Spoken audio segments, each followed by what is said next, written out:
What's up? What's up, beautiful people?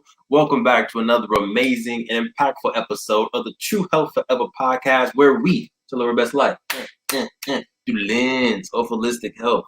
I'm your host, Truvel, creator of Black Wall Street, the board game, and as usual, I am blessed to have the beautiful, the smiling, the chef herself. Please introduce yourself. Oh, look at the flick of the wrist. Look at the flick of the wrist. Ah. What's up, everybody? My name is Sinclair, aka the Health Nerd, and happy to be joining you on a Thursday evening. Didn't have to think about that before. So.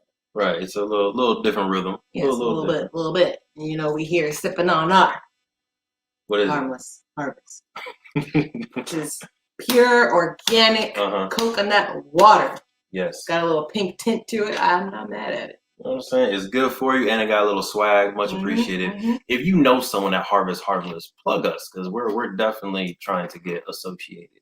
But other things that are good to put in your body, right? As you can see, we are in our kitchen this time. Right. We switched up the location because the theme and the guest is a little bit different than what we normally have. Today we have the host of the Electric Kitchen, the Alkaline Chef himself, who is Dr. Sebby approved, who's going to teach us the impact that what food can have on your body and making sure that you are following an alkaline diet. Queen, are you ready? Let's do it. Are you ready for some alkaline? I was like, food. What am I going to say? Food! Corniness. It didn't come quick enough. Corniness. Are you ready for some corniness is the question. But without further ado, let's get into the episode.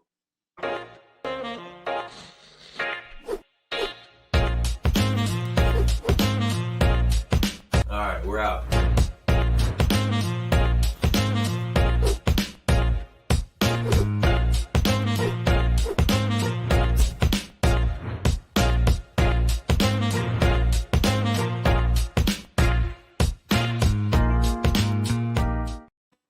All right, let's welcome Chef Leel to the building, to the kitchen. How you doing, Chef? Hey. The crowd went crazy. Yeah, so first off, I just want to appreciate y'all having me here and just giving me that warm welcome. I mean, y'all intro got me hyped, like just off the rip, the whole handshake. I'm like, okay, I want to be a part of that. You know what I mean? So y'all keep doing y'all thing with that green on. Thank you. Most definitely appreciate that, fam.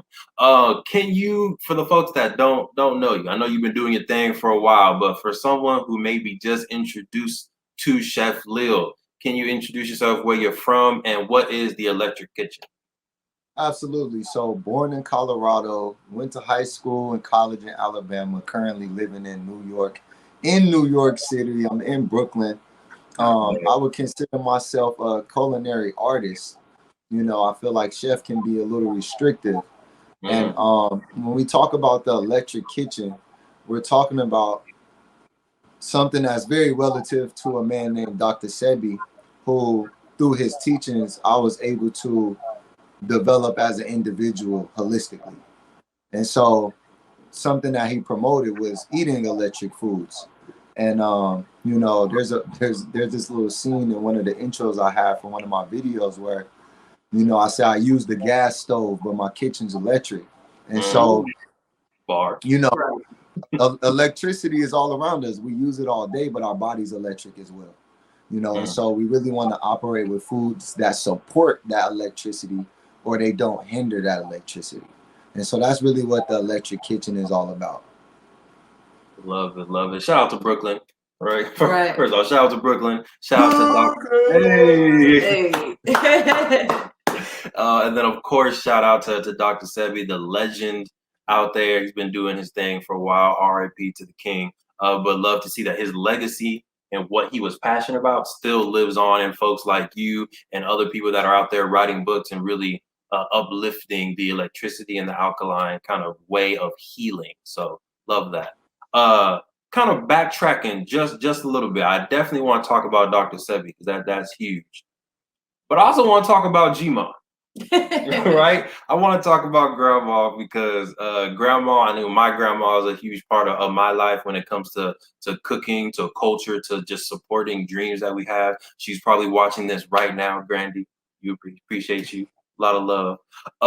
But for you, reading your background, you got a lot of your foundation in cooking, I guess, foot in the door from your grandma. So can you talk about that and maybe some of your favorite recipes? Yeah, that's very important to me, and I appreciate y'all keying in on that. I would say that as a child, just seeing my grandma make things from scratch was always inspirational. And so, when you buy something from the store, you don't really see the process from start to finish. You just see the end product. And so, seeing her make pastries and doughs, like those were very intriguing because how it went from 0 to 100 was just like spectacular to me because I'm like, dang, like how did you learn that? And as I got older, I actually found out she actually opened a bakery before, and it was her own bakery. And a lot of her recipes just came off the dome. You know what I'm saying? So it was just like being able to create in the kitchen was like seeing somebody being able to get nothing and create something out of it. So that's been intriguing as a child. And so, she would do cinnamon rolls. Like that was one of my favorites. Her cakes, like untouchable cakes, pies, like her dessert game. And you a kid. Like what more can you ask for? Right. Triple chocolate. She made a Twix cake before. All this is off the dome. Like a Reese's cake, just because she know that's the things that we used to like. And so when it comes to the way my grandmother used to cook, I didn't really try to remake those recipes because what I really did was try to remake the lifestyle that came with that energy. So I want to take the love and the effort that's put into creating those type of dishes, but transform the entire culture of the dishes because we grew up on Crisco. We grew up on kid cuisine. We grew up on Hamburger Helper. We grew up on barbecue sauce, Sweet Baby Ray's, you know what I'm saying? And so seeing somebody who make caramel straight from the sugar is letting me know that I can make my own sauces, I can make my own icings, I can do these things myself, and I can do it how I want to. And so the best part about learning that process is now I can be as greedy as I want. I don't gotta pay 50 cents for an extra side of ranch. You know what I'm saying? I could just make all the ranch and just wild out. So that's really where the inspiration comes from. And from there, it's like, it's just a process of, putting together and working with what you have and then creating out of that. That's kind of where the art of the culinary setting comes from, or the school of culinary arts. I love that. Not necessarily not trying to recreate the same recipes, but just like the methodology of how she came up with those recipes, and that I love that because that can be applied to any diet, any like whatever however you cook. So I love that.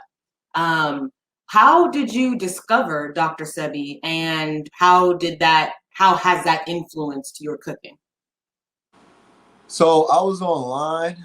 I can't remember exactly if I had a cold, whatever it was, but I was looking for natural remedies. And so I was scrolling and I was finding all type of information. And I think I might have been on YouTube. I can't remember exactly what platform it was when I got there. But all I saw was man cures AIDS. And I'm like, I scrolled right past it. Like I know that's fake. But I don't know if it was just something in my spirit. But I was like, nah, let me check that out. Because, like, that's crazy, And once I looked at it, it resonated immediately. Because the way he presented the information was to tell you basically that all you need to do is rely on nature. You need to rely on the foods that nature created.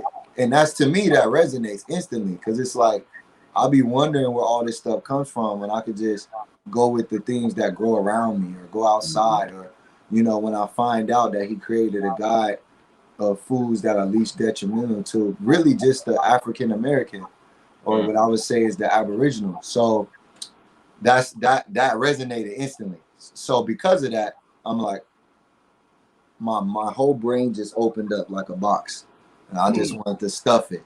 So I was up all night, interview after interview after interview. Everything he said, I'm like, wow, like finally somebody who's not, it's not a butt. You know what I'm saying? It's just all of it resonates. So, you know, when I actually was able to confirm how his methodology was able to heal and cure the incurable, quote unquote, and to see those testimonies, that was instant inspiration. Actually, the day after that night, I ordered his compounds. The day that they came, which was 2 days later, I stopped eating because that's what he said. So I had my first water You fast. stopped eating everything? Yeah, I had my first water fast 2 days after I discovered him, because he did that. He said a Mexican told him to stop eating. That's how he cured impotence and diabetes, etc. So I'm like, I gotta stop eating, because it wasn't at that moment. It was also more about applying the information. So I'm like, yeah, this has to happen now. Like, I've been eating out of a trash can for 20 years, you know. So now it's time to empty the bag, and that's pretty much how I was inspired by it. So first of all, before we fall into this deep rabbit hole, because I know the queen's about to get you, I already know.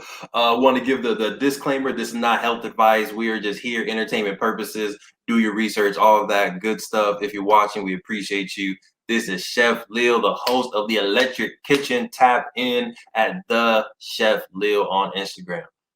Queen, go ahead. I know you got follow-up alkaline health questions. Let's dive into it. The first question I had is like, what?